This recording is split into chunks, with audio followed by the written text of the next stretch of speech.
我前几天看到个视频，就陪了病人去看病。对。我觉得蛮好奇的，这个到底是点什么内容啊？这是一个新兴的职业，王老师。那你们这里有没有这个项目培训的？有啊。这个还要培训吗？那当然了。我想培训嘛，无非就给他挂号而已了。对，是吧？子女没有空，我就跟我联系一下，我就帮他挂号，从家里面寄出来，然后送到家里面去，我的任务就完成了呀。是的，这个工作呢，比较适合于现在赋闲在家的，在家有很多碎片化的时间的。还有呢，就是很多我们外地城市到上海来就职了以后，因为整个市场的就业情况不好，失业的，那么就可以进行陪诊师的这个工作，因为它很灵活。那么我们这边培训的话，会涵盖很多这个方面，陪诊师的这个流程。当你接到这个订单的时候，我要提前1天跟病人、跟家属师沟通。你看，一般普通病症的病人、外科的病人、做这么器官移植的病人、大病康复的病人，对于整个陪诊的这个流程，对于他病情的这个预知都是不一样的啊。那另外的话，我们也会知道，就是整个陪诊、看诊、陪护这个里面的不同的这个规则以及注意事项。还有呢，我们也会涉及到，特别我们一些老人或一些意外状况的发生，会涉及到一些老人的这个急救。当然大家比较关心的还有什么，在陪诊的过程当中，无论是院内的陪诊还是院外陪诊的服务的过程当中，路途当中的意外发生了以后法律的这个风险。你看这个市场怎么样？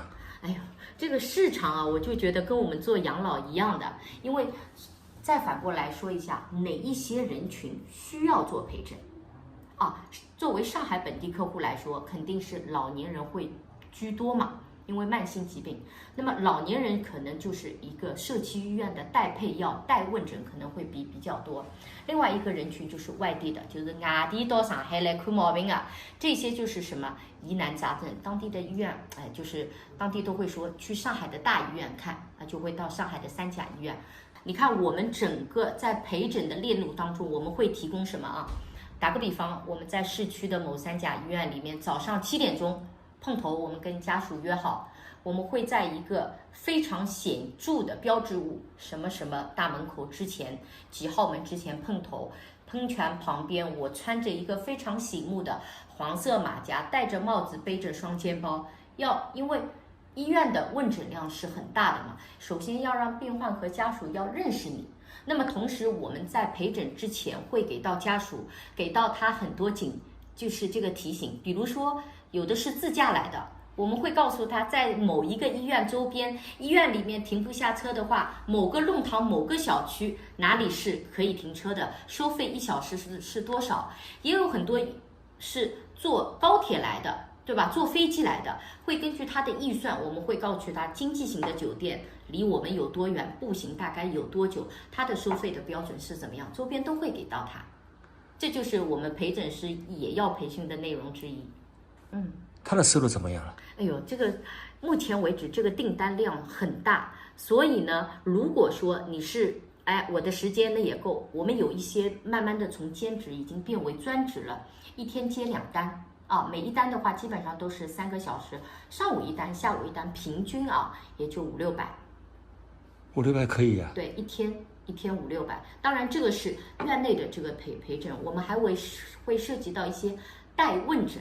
代问诊的他的工作的这个内容就没有整个陪诊来的那么多，还有一些我们上海老人什么代配药，就去社区卫生服务中心配一些我们的基础病的药，高血压、糖尿病什么，你就按照他的药方什么直接去续嘛，这个就是1个小时、2个小时就够了，我们是按小时来收费的。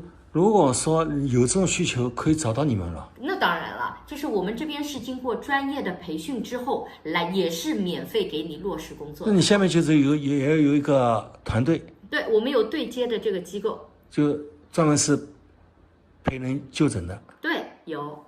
我们这里面的部分优秀的工作人员，我们学校是赞助他们，掏费用给到我们的这些老师，免费培养他们去考陪诊师的证书。相对来说，他的文化要求比较高一点。对，因为是这样的啊，我们基本上我们是鼓励最起码大专以上啊，然后年纪嘛稍微要轻一点的，最好50以下的啊，对于整个医院陪诊的流程是非常熟悉的。另外的话，有很多医嘱包括开的药方、服药的方式，要看得懂。对，你要知道，你要看得明白。还有一些很多外地的这些，我们的这些病人的话，他在老家已经做好最基础的一些检查 ，CT 啊、磁共振啊，在老家都已经做完。他把这些资料传给你的时候，你要懂得进行合理的总结、分类、归档。那这个门槛有一点门槛的。对，所以他比较专业。所以现在在我们这个赛道里面，就跟做保险一样的，现在越来越多的高学历的人都在做陪诊师。比如说啊，我想做一个专业的陪诊师，那么这个单子会满不满了？基本上你要看你接单的这个平台，但上海为什么说它的订单饱和量很稳定？因为上北广我们这些超一线的大城市，就是来看病的病人源源不断的。而且上海是医疗资源比较丰富的一个城市，那陪诊师也要是上岗了，需要，但目前为止，整个行业的这个业态啊，没有办法像我们做养老护理一样，必须要持证上岗。它目前为止还是一个成长期，一个发展期，所以学得越早，考得越早，拿到证拿得越早，含金量就越高，越往后越难考。我们稍微概括一下啊，就你这个技能培训学校，就有这一项专门培训那个陪诊师的，对，有这么一个课题，有一个课程，是的。你在这里培训完了，那我去哪里找方向了？哎呦，我们这边是职业技能培训学校，会有2种，因为我们有非常多的丰富的我们陪诊公司的这个渠道啊。我们如果说你需要我们安排的，我们也是免费给你对接，你在陪诊的平台上去接单。那么平台接单，这个不是免费的呀？我们安排是免费的，平台不是免费的呀？平台肯定当中要抽佣的嘛，人家平台开那么大的一个公司，也是要开支的嘛。对，运的它毕竟要上系统啊什么，人家也是一家大公司嘛，对吧？它实质上运营的成本这个也要的，所以公司也会留一部分，然后陪诊师再拿一部分。但是现在我们有绝大部分的优秀的年轻的陪诊师的小朋友们啊，就肯定比我小，我就叫小朋友们，他们都自主创业。